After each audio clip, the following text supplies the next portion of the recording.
All right, ladies and gentlemen, welcome back to J&J's Next Play. As always, I am Julio, and I got alongside me Juan, who, on purpose today, has decided to wear his Yamamoto shirt backwards. Just letting everybody know who's that guy. Look, now since you wanted to start off on that note, I'm just gonna quickly start off by saying that. For those of you who watched the baseball game, the Toronto Blue Jays had that championship in the bag, but they lost because of two things. One, bad coaching, in my personal opinion, and number two, lack of players' hustles / health. Let me elaborate on that. In the first inning, they had George Springer at first base. Vladdy thinks that he got walked and he struck out. He fooled George Springer walking to second base. He got doubled up. That's how the game starts. Second inning, you have bases. We have man on second and first. Dude hits a line drive to right field, and due to the fact that Bo Bichette has been playing on a sprained knee, didn't run to home plate. So that right there could have been an easy early on 1-0 lead. Granted, Bo Bichette did come back later in the game and hit that 3-run bomb that he hit. But then, here's where other shit comes to play. Later on in the game, Bo Bichette gets a hit. They take him out of the game. And they bring former Yankee Isaiah Kiner-Falefa, who I think is an absolute scrub. And again, for those of you watching the game, he was at third base. You have, one out. He should have ran on contact home plate and dove head first. Instead, this guy played it safe, and when he saw that it was a line drive in the infield, mind you, if you look at the video, Miguel Rojas even fumbles the ball for a split second, throws the ball to the point where Will Smith had to briefly get off of home plate, y el tipo se tiró con una patica por delante así, fuera.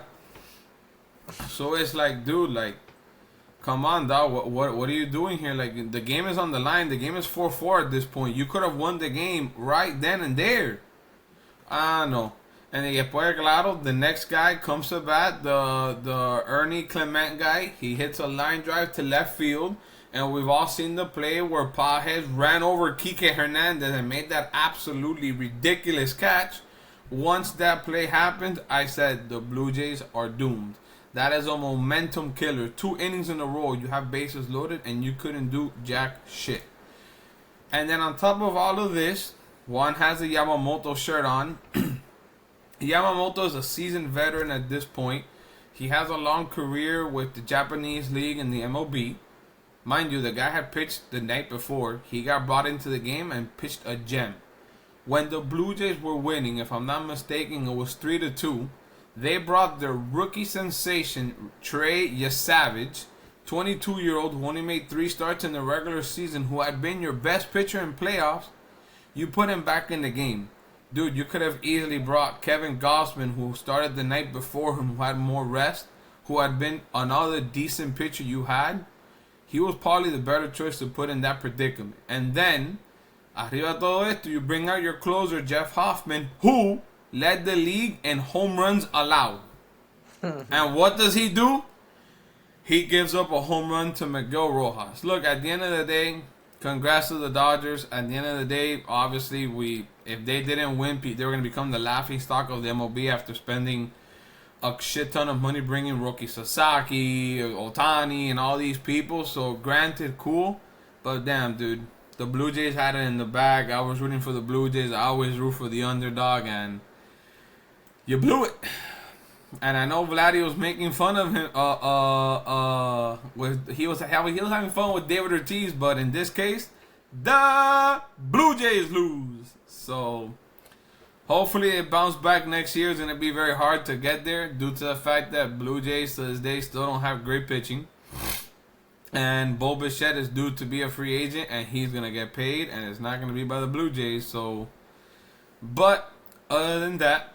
We have a couple interesting things here to discuss about. We haven't done an episode really in a week. You know, life has really caught up to me in in the past couple of weeks, but I do want to bring up to you, Juan, because I know we've discussed it previously in other episodes on what is America's sport.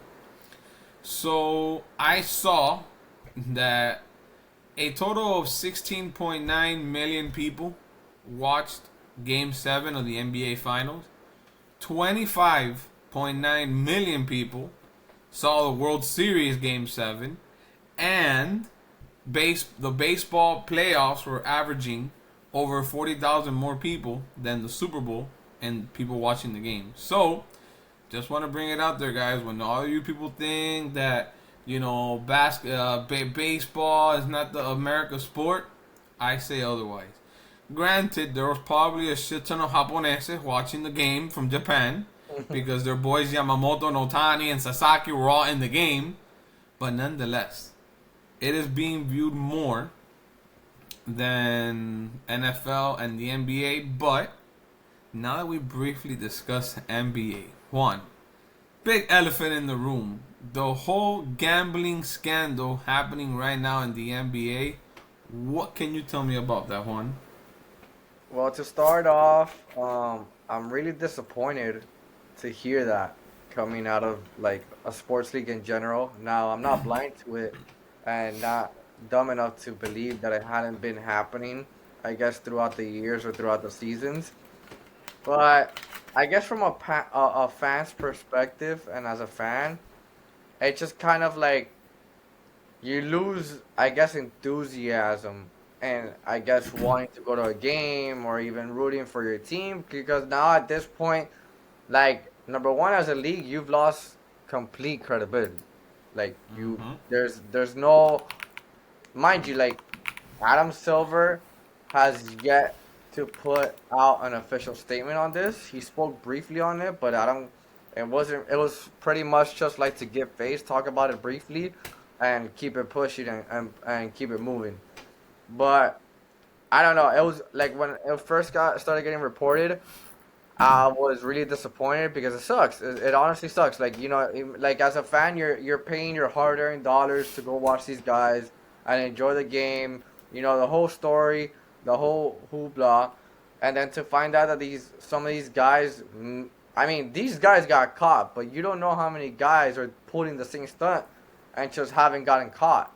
So just briefly, just in case whoever's listening out there lives under a rock. So, on October 23rd, 2025, Hall of Famer and current Trailblazers head coach Chauncey Billups and former NBA player Damian Jones were arrested because apparently they were doing illegal gambling on NBA games, and they had ties with the mafia on rigged poker games. Meaning these dudes would wear glasses and the cards on the table they were able to see what cards people had in their hand at the moment. People lost millions of dollars on that. Then you had Jones, who was getting privileged information on Laker games because for those of you that don't know, Damon Jones, he is good friends with Juan Bum James. And then you had also Terry Rozier from the Miami Heat, who got caught pretty much gambling against himself. But here's the interesting thing about this whole scandal with Rozier in particular.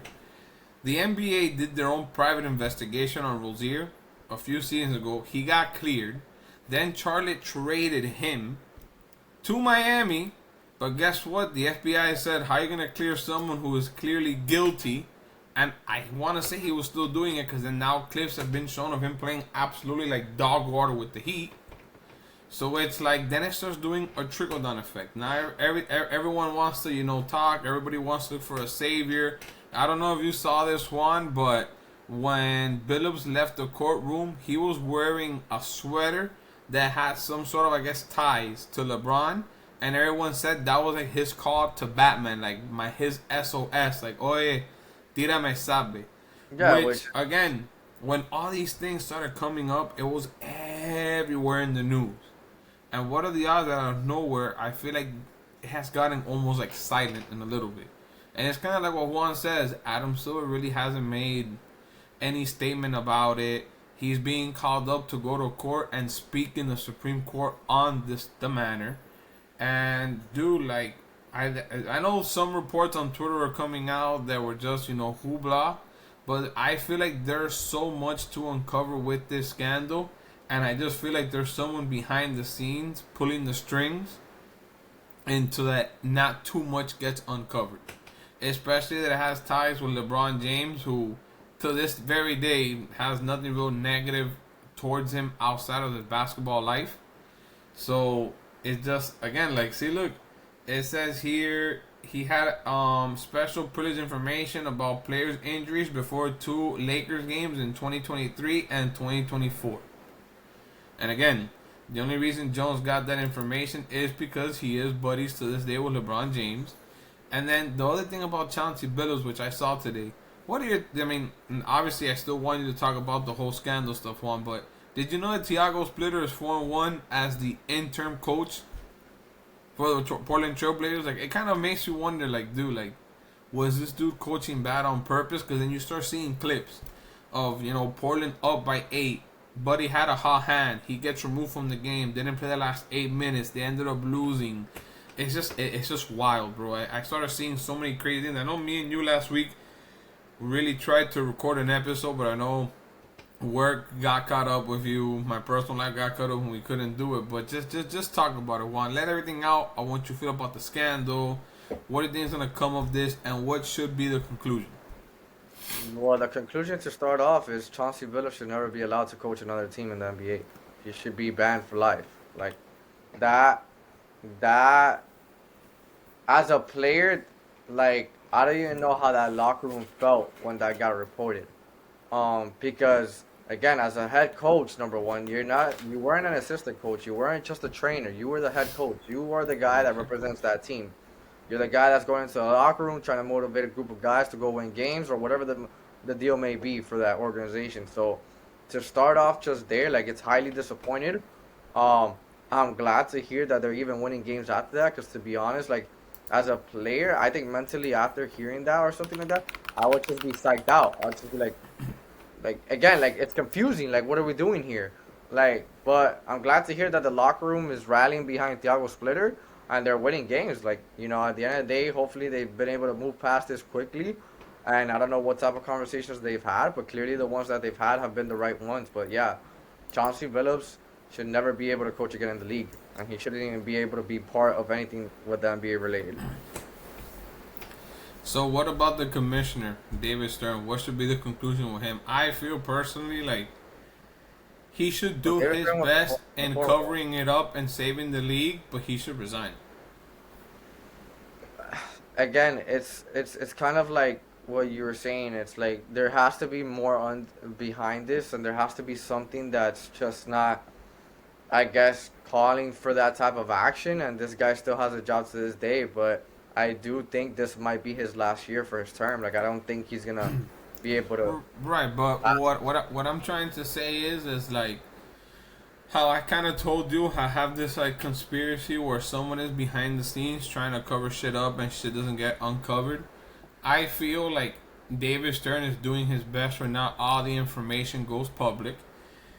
People like Jones and Billups and Rozier just have to be the small guys taking the huge fall for everyone.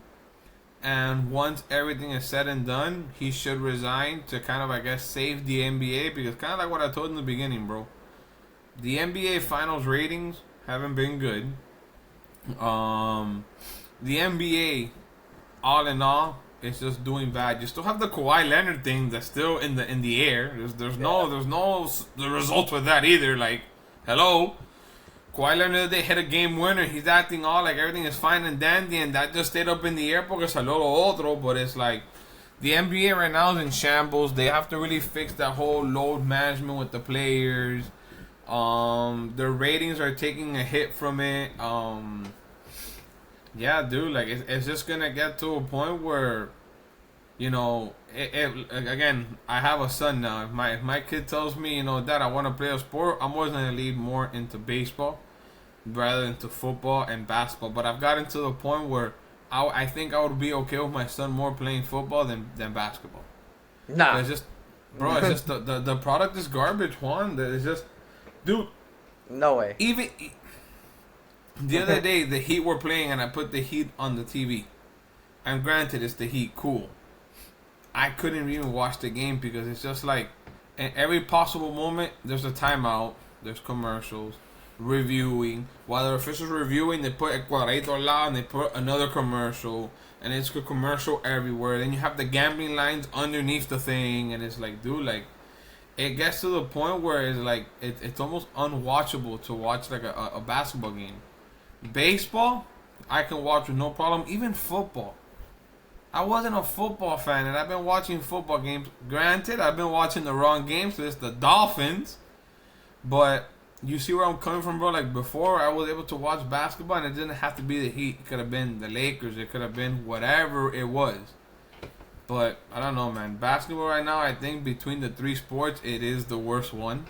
They have a lot of things they got to fix and a lot of things they got to work on. But now that we briefly spoke about the scandal, which again, I'm going to end it with the sense that I feel like someone behind the scenes is trying to hide a lot of shit.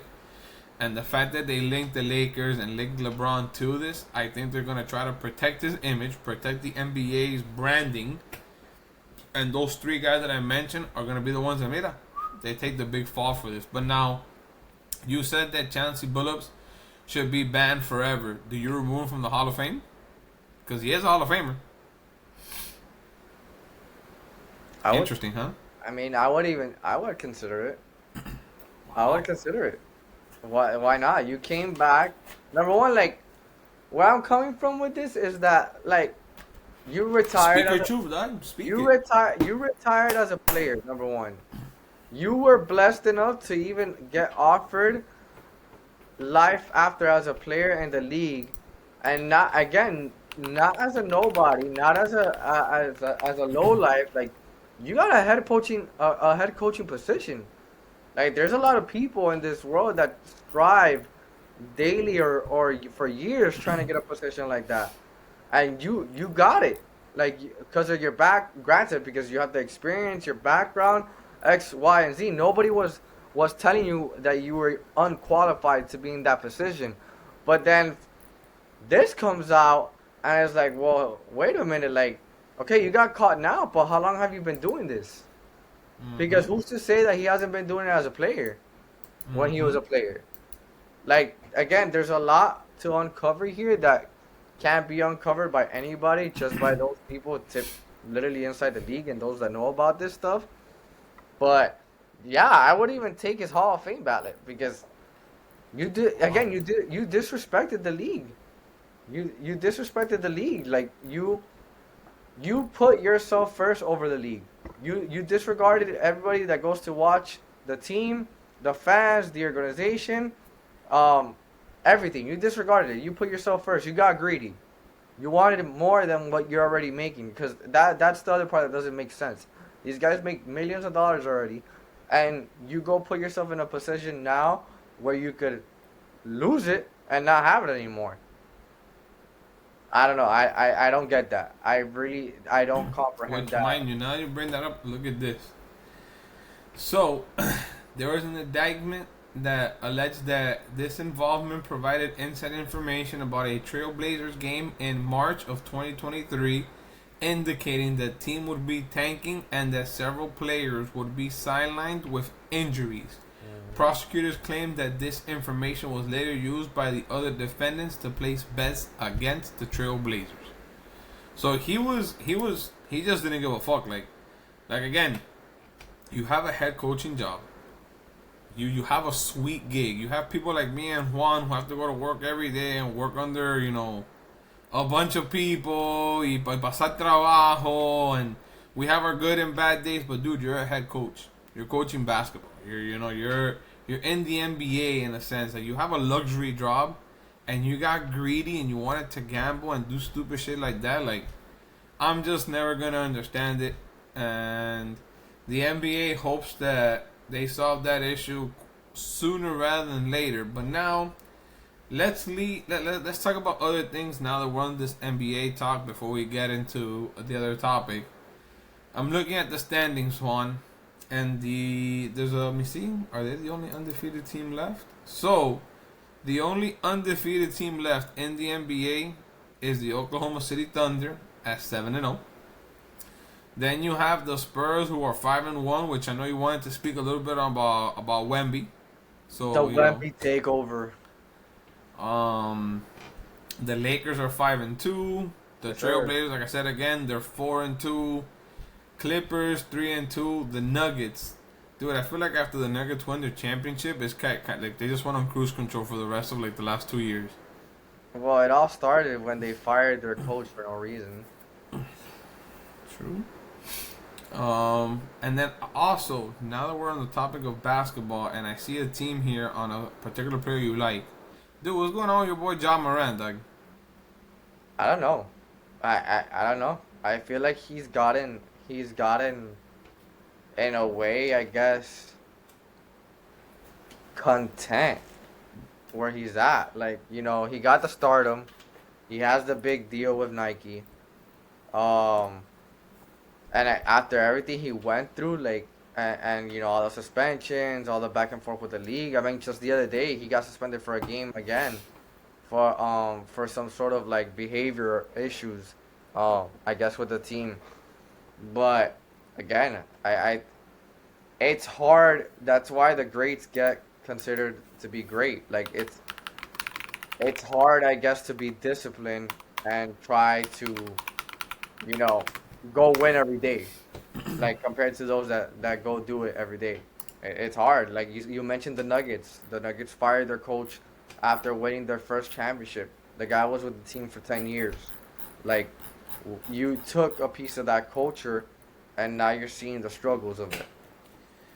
And as far as John Moran, to be honest, again, I just think it's satisfaction. I think it's content. Like I don't I don't see that same hunger from him. I think he's taking I guess the winnings and the luxury that's coming from his career, and he's taking care of his people, his family, and stuff like that. But his attention isn't geared right now towards the championship. It's just kind of like, okay, Do you I'm think happy to do you come play think a basketball game and still be in the league. do you think he's just content with that, or you just think he doesn't want to play for the Grizzlies anymore? I think he's content. The Grizzlies don't have that bad of a squad, to be honest. They have a competitive squad, and for multiple seasons they've been competitive. Uh, but again, I think he's lost a little bit of that engine that I he mean, had. right now they're 3-4. I mean, I know it's early in the season, but I know there's videos there where he was in the team huddle. He was avoiding answering questions. Like, I don't know, man. I mean, I it feel could be like something. It could be something off the court that's going on. It could be some team issues that he may be experiencing, and you could be right for all I know. He could be trying to seek a way out.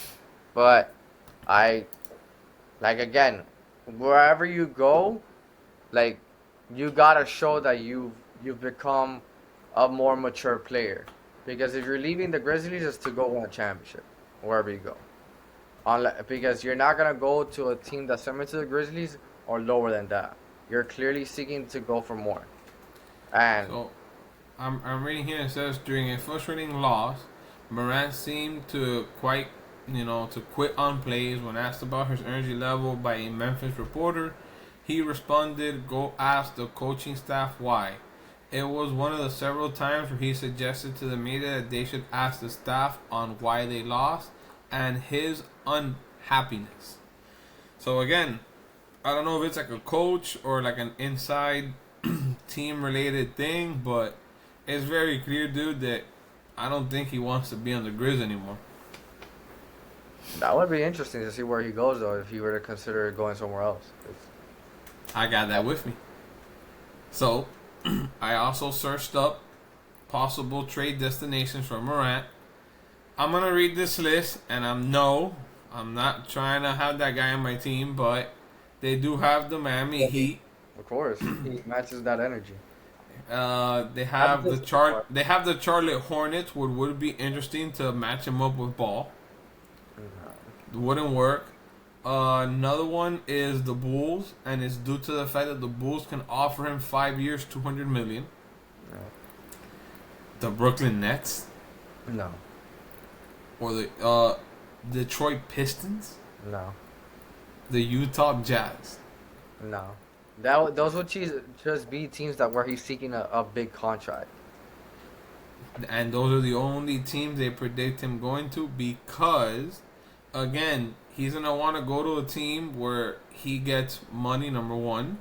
And number two, all these other good teams that are loaded, they don't have the cap space to get someone like Morant on that team. Unless you give up another big piece of the franchise, and at that point, you're risking it.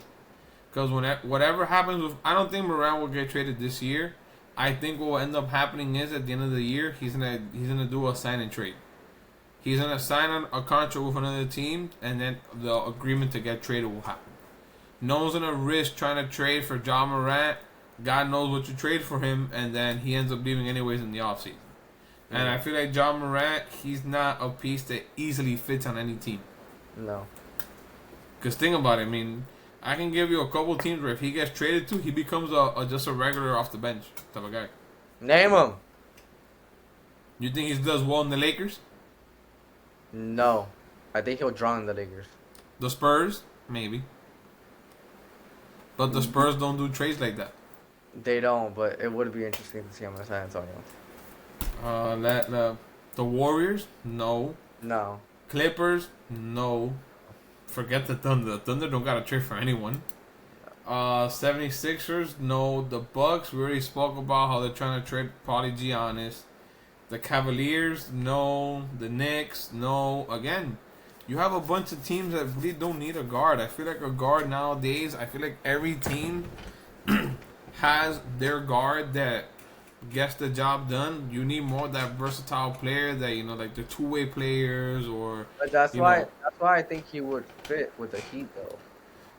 He would fit with the Heat. I don't doubt that, but that would be his best case scenario as far as if he's considering going to a team where he mixes well and trying to go on a run. But my thing is, who would the Heat have to trade? I mean, at that point, they've been trying to get rid of Tyler Hero for a minute. And due to the fact that Norman Powell has been balling, there is a good chance that this is probably the chance the most value that you'll probably get out of him. So let's see. I just wanted to bring that up because I know he was a topic. I know you wanted to speak on Wemby. That dude's been balling. Wemby the alien. Did you see his Halloween costume? No, actually. What did he wear? I think he wore some Slender Man looking shit from a horror game. Bro. Like, what the fuck? He looks like Slender Man. He's an alien. Bro, that dude. I said it, bro. I know you say no, but I think if him and Giannis were to play on the same team, dude, what do you do there, bro? You have a guy who will slash and destroy you at the rim, and you have Wemby who the other day I saw draining threes left and right. Yeah, he's a freak of nature. He's an extended version of KD. KD's 6'10", and Wemby's 7 foot something. And but the difference between him and KD is that, dude, I didn't think anyone could be skinnier than KD, but Wemby skinnier, dude. And he has length. That boy dunks from 5 to 4 feet away from the rim. Oh, and then I'm seeing here now, there's a possibility that Zion Williamson's already hurt. I'm not surprised. I don't even know how the Pelicans at this point would keep him probably to have a body, but. Bro, talk about a bust, bro. I remember there was so much hype for this cat, and this cat just can't stay healthy to be on the court, dude. That sucks. But yeah, anything else you want to add or discuss NBA related? Yeah, let's talk about how the Lakers are hot. Why are we going bypass that? Why are we just skipping through here? You're gonna go talk about how Austin Reeves is the first person in history to lob to a father-son duo. That's Hillbilly Kobe is his nickname, by the way. That's what they used to call him in college. Hillbilly. Ain't no way anybody's calling him that, dog. Search it up. It was his nickname in college. Hillbilly Kobe.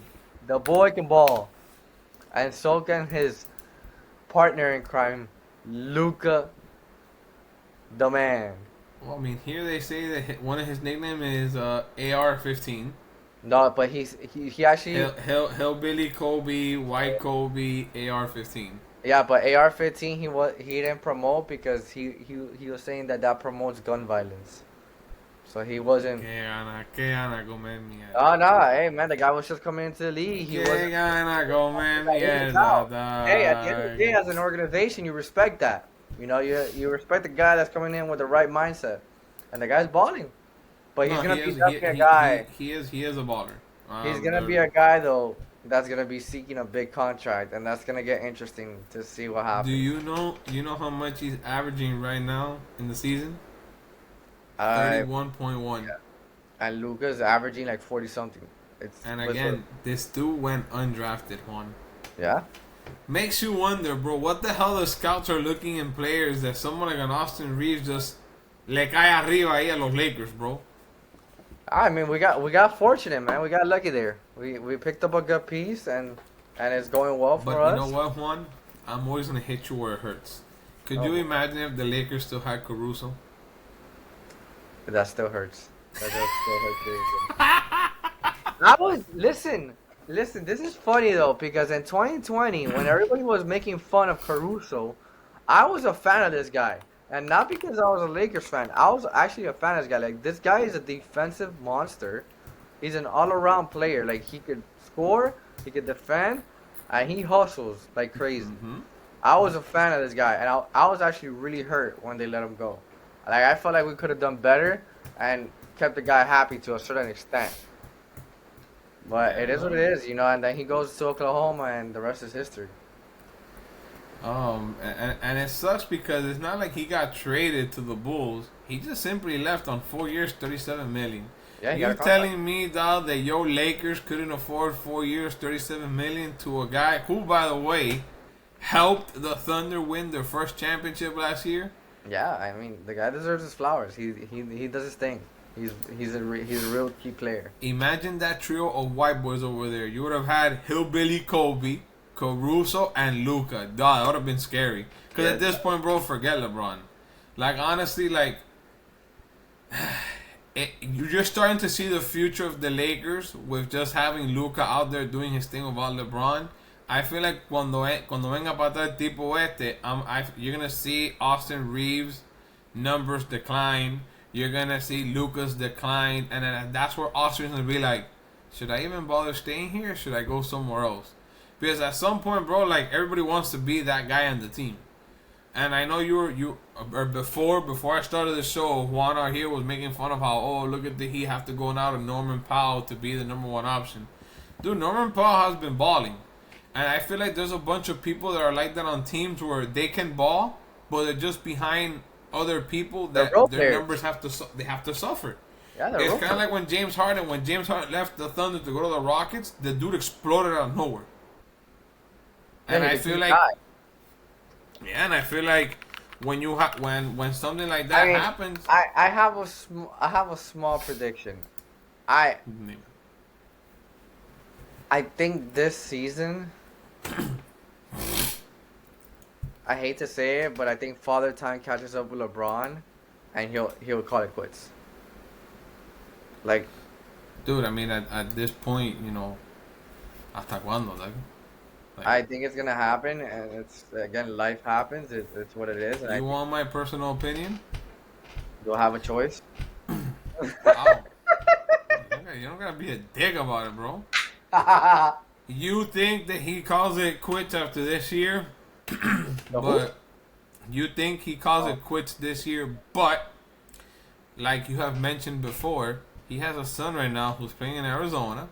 Chances are his son is gonna declare for the draft after this college season, and he is gonna do everything in his power to play with both of his sons on the same court, and then he's gonna do another Hennessy commercial, and then freaking quit. Which, by the way, I don't know if I brought it up where that fan wants to sue LeBron now because he bought the last season tickets, regular season tickets to the Lakers game, thinking it was gonna be his final, and it ended up being not his last game.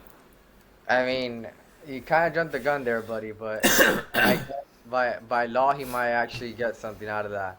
He But might. Bryce James is currently averaging 3 points, 1 rebound, and 1 assist per game. On a not so good college team, right? He's in Arizona. It's a somewhat competitive program. It's not that Yeah, bad. someone nothing. Yeah, cool, got it. So it's in there. They're competing. Name me a good basketball player that's come out of Arizona. What was this guy's name? Damn, Ham, Sandwich. Bryce James is gonna be the next top player coming out of Arizona. Mark my words. That guy's gonna go undrafted and then he's gonna get signed by Year the two, year freaking. two. He's not. I don't think he'll enter the draft this year. I think he's gonna be smart. Look, due to the fact that me and you don't follow college basketball, let's see some. Okay, so they Aaron Gordon, T.J. McConnell, DeAndre Ayton. DeAndre Ayton is currently on the Lakers. Bro. Come on now. Anywho. So, we discussed the scandal. We discussed the World Series for a bit. Now we're gonna get into the Dolphins because it's easy to pick on someone when they're at their lowest. I would say. So in other words, you're a bully. Pablo, I'm the bully of bullies in this case. Oh, I got another 15 minutes. Ahí está ya jodiendo Jay llorando. But anywho, what I would like to mention though is finally the GM got fired. It was about time. But Stephen A. Smith lashes out, and Stephen A. Smith says that it's bullshit that the first person that gets fired is him. He said that all the brothers get fired first. All I know is this: I better hear Mike McDaniel's name today. It better not just be Chris Greer. I'm all for brothers as head coaches and GMs. We know what battles we've been fighting for over 30 years, but when you don't get the job done, you don't get the job done. So, here's where I have issues with that statement by Stephen A. Smith. In a way, he brought race into that topic about brothers. Why did he get fired first? I don't know, man. I didn't hear all Why that. did you get fired first? Dude, you gave Tua the most expensive contract in the freaking NFL, and Tua cannot outthrow me on the damn field. That's why you got fired first. Again, this is an ownership problem. Okay, pero Juan, es como todo. If right now, Juan, you own the Dolphins, right? Juan, you own the Dolphins. Yes. You bring me as GM, Okay. right? All right. I'm your go-to guy. Julio, Right. what should we do? And I tell you, oye, Juan, we need to sign Tua right now. Coño, Juan is a But you're businessman. telling me that, or I'm telling you that? No. I'm telling you that. Oye, we need You're to the, sign you're the Tua. GM. I don't listen to you. I'm the owner. Okay, but this is how things work. Apparently, this is how things work in the Dolphins. That Chris Greer guy went to Steven Ross and said, "Oye, we need to sign Tua. Look at the season we just had. We had an unbelievable season. We have to go guns blazing right now. This is the guy of the future." Oye, Ross, al final del día, es un dueño. He's a billionaire. Doesn't see anything. Doesn't give a fuck about anything. He saw how everything looked fine and dandy on paper. How the Dolphins had won 10 games or whatever. He goes, "Okay, bro, I trust you. You're my GM." And he took a step. He looked at what happened last year. And last year he's like, "Coño, things look a little shaky." And he sees how things are going this year, and it's like, "Coño, el tipo este convinced me to give Tua all this money. Now I have to pay Tua $50+ million for the next 3 years, and bacó el equipo." Pablo, at the end of the day, you're the GM. Guess what? You're the first one that gets fired. Because it's like if right now, Juan, you're a businessman and you have me trying to run the show for you in football and you're taking my word for everything. Y yo te engañé, you're going to fire me first. Yeah, but then at that point, you also gotta take some ownership. It is your fault. Right. And Ross probably will take ownership, but then Stephen A. Smith then felt frustrated because he also wanted Mike McDaniel to get fired. And I here's agree. my thing. Here's my thing, and I've told you this before. Mike McDaniel deserves and probably will end up getting fired at the conclusion of this year. But the reason he's not gonna get fired now is because, bro, how many games are left in the NFL season? Like 7, 8 games. More or less. So you're telling me you're gonna fire Mike McDaniel, you're gonna embagala the next person that comes behind, and probably give him the start to his NFL coaching career to be 0-8, terminar la mierda que McDaniel started, and then to next year tell the guy, oh yeah, thank you for taking care of the rest of the season, but you're gone too. No, the correct thing here to do is let McDaniel crash and burn, finish the year 2-15 or whatever the fuck the guy ends up getting at this point.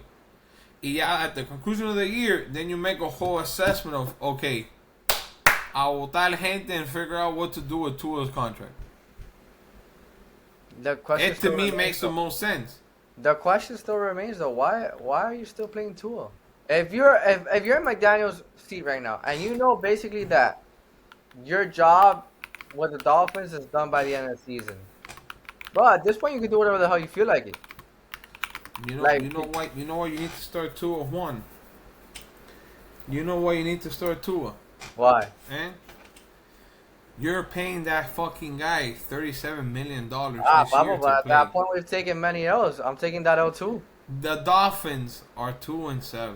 They're not making the playoffs. Of course not. At this point, you gotta play Tua until the guy's arm gives up or he gets another fucking concussion. I'm Because bringing if you're up gonna pay Tua what he's getting paid to sit in the bench, Papa, where do I sign up? I'll do it for half the price, Why one-fourth of not? the price. Why not? Then you gotta talk to Tua's people because apparently he knows how to pull it off. No, porque Tua's people got fired already. Con Kim going away, I'm like, yo, we're Ross. He's gonna be like, ya me engañaron. I'm not falling for that one again. No, See, that's dude. why I give props to the new owner of the Colts. Like, I don't know if you've been keeping up with that storyline. The Colts are nice. Yes. Yes. But, I mean, they're having a hot season. And unpredicted enough because nobody knew what was going to be the storyline with Daniel Jones being your starting quarterback. Nobody expected this out of the Colts. But what I'm talking about is the storyline that's currently going on with the Colts with their new female owner. Mm-hmm. She is at the sidelines of every game listening. I believe it's 3 girl owners, right? It's the daughters of the former owner. Yes, but But yeah, there's she's one in listening. particular. She's partaking. Yeah. She's involved. She's made, and she said it in the press conference. She's like, I have to know that these guys aren't BSing me, and they Mhm. know what they're talking about. So again, that's why I go back Oh, yeah. to it's Doing an your research. ownership. Yeah, doing your research. Oh yeah, mira. There are 2 types of owners in professional sports leagues. There are those who are in it for the money, and then there are those who are in it to build a product. Perfect example. I'm gonna go back to the Miami Heat. When Mickey Arison bought the Heat, who did he bring to make the Heat who they are to this day? And people traded a fax machine to New York and brought Pat Riley over here. From day one, he said, I'm all about business. Now you go to the Marlins. The Marlins had possibly the worst owner for more than a decade in Jeffrey Loria. The guy would trade Juan, his best starter player, for 6 prospects. While the prospects were making no money, once they were, up in value, he's like, I'm not going to pay you. Later, prospects. That guy only cared about the money, but at least he was very blunt about it. With Ross tried to build a product. Look, he got deceived. He got bamboozled.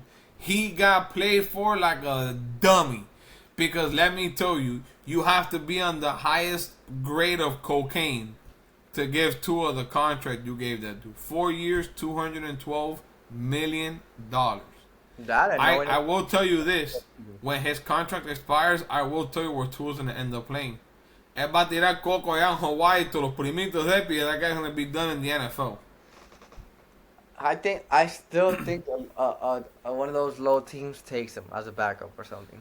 Oh, shit. No, yeah, Juan. That's like the other day when you told me Marcus Mariota, and I'm like, that guy's still in the league. Yeah, that's gonna be one day and be like, oh yeah, bro, mira, the other day Tua's still in the league. That's what's gonna happen with Tua. Pablo, I don't know if you Tua saw that as video. He Tua can't as even motivate his players. Tua as QB2, at QB2 or QB3 in the Titans. Watch, I'm calling it. Yeah. Again, and earning $2 million a year Yeah, yeah, with 1 million guaranteed, not the other million. yeah. No, but again, but with that being said, Bubble, you still have to swallow 3 years at $50 million a year with Tua there on the Dolphins. Hey, listen, when you're an owner and you have money, you understand that there's gonna be losses, and he's seeing it now, and it is what it is, player.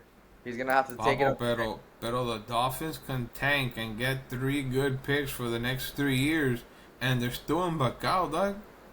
Yeah, I mean, there's a bunch of head coaches that have lost their jobs and they've had to slowly pay them out. It is what it is, bro. It happens, bro. Sometimes it doesn't work out the way you thought it was gonna work out, and you gotta face it. Look, at least there's one team in Florida that's getting shit done right, and that's the Tampa Bay Buccaneers. Baker Mayfield for MVP. And Baker Mayfield, I love that guy because I feel like the Browns gave up on him. I know me and you spoke about this in the previous episode where they went for Loquito is obsessed with getting masajito, pero he likes to get too touchy. He's still And yeah, the Browns just gave up on Baker Mayfield. Baker Mayfield at one point went to like the Rams and he went to somewhere else. He looked like he was a lost puppy, and then he found home with Tampa well, Bay. he had a breakout season for the Rams, and then that's what led to him getting signed by the Buccaneers, and now he's dogging it up over there. And then, as much as I don't want to say it, then you have the Patriots who are 7-2. Hey, what a time to be alive right now! What a time! Steelers are 5-3. Even Ravens though- are 3-5. Even though the Patriots almost, effed around and found out last game because they lost. They only won because the guy missed the extra point, right? The game ended 24-23. The kicker had one job to make an extra point Bro. field goal, and he missed it.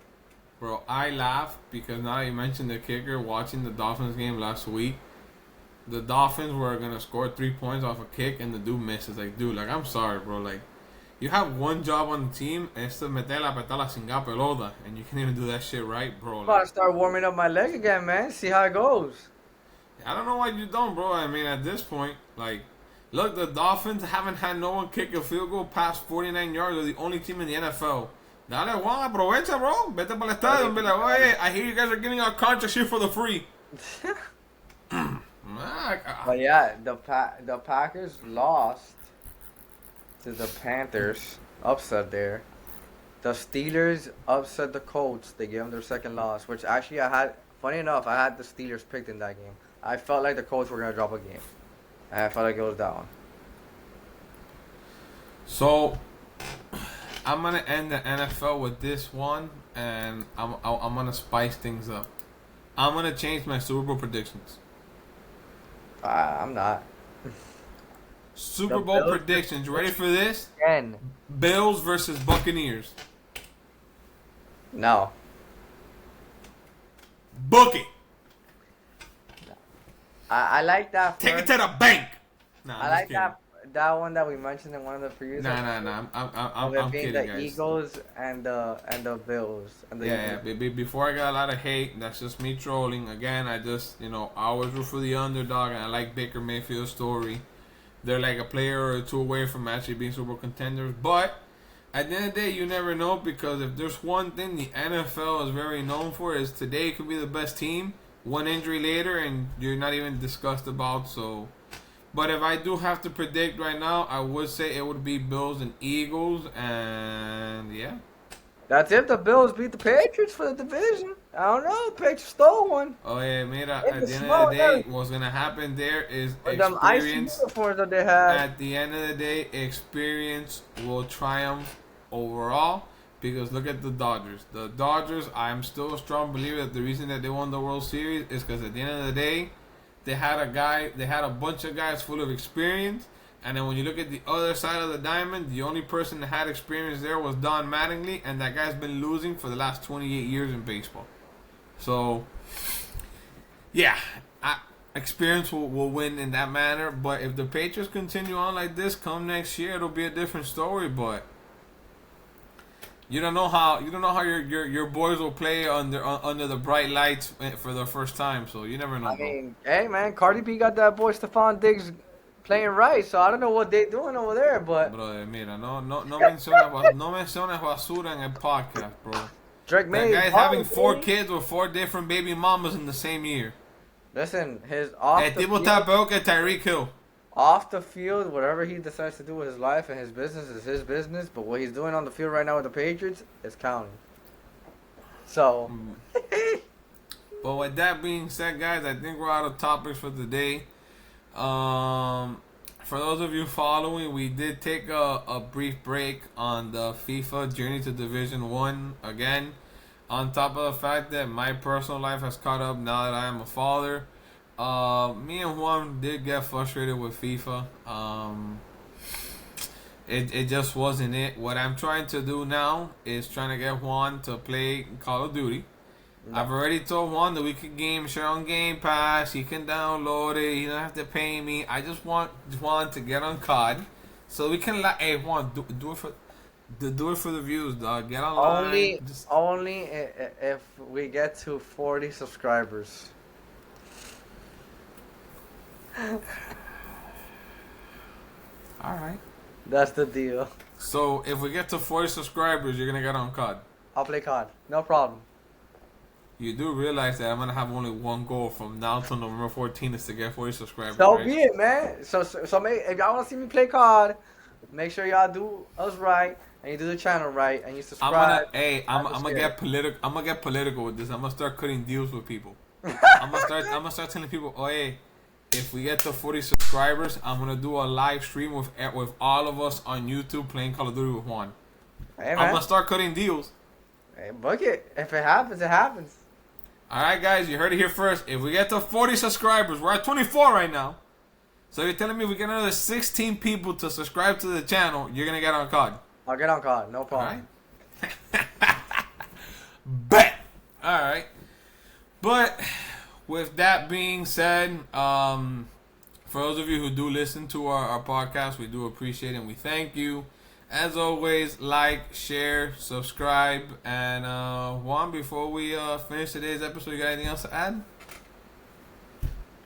I haven't been wrong so far. I picked the Dodgers to win. The Eagles are predicted to go over to the Super Bowl again, and if they win, I'll be right again. And who do you have winning the NBA? Now, the Thunder? The Thunder are the only undefeated team.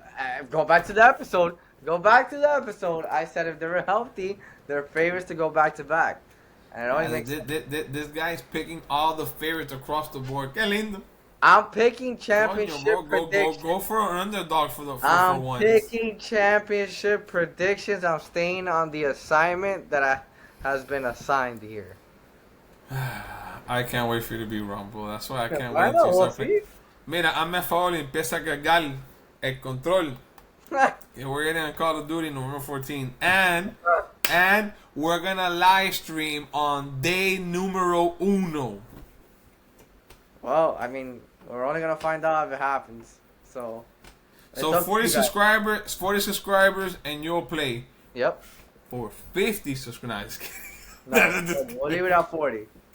No, because I was gonna up the ante where if I got more, you have to freaking ponete like the navy cream on your face. Okay, all right, fine. So 40 is the deal to get on the game. 50, I'll look like a damn soldier ready to go to war. So you'll paint your face. Yeah, why not? Oh, you should have never done this, Doug. Why not? Let's go. Let's see it. It's not up to all you. It's up to the people watching us and you guys around the globe. I'm gonna call my nephew right now, and one of your basketball kids, Junior. I'm gonna speak to him and be like, "Oh, homie, I need your help." Hey man, go ahead. Don't worry, yo te compro la pintura. Yes sir. Deja pintar todo Full-fledged. como un bobo. Don't get me wrong. I only got 11 days, but I'm gonna make it happen. All right, let's see. We'll find out. So, with that being said, thank y'all for tuning into this week's episode. This is Julio and Juan signing out.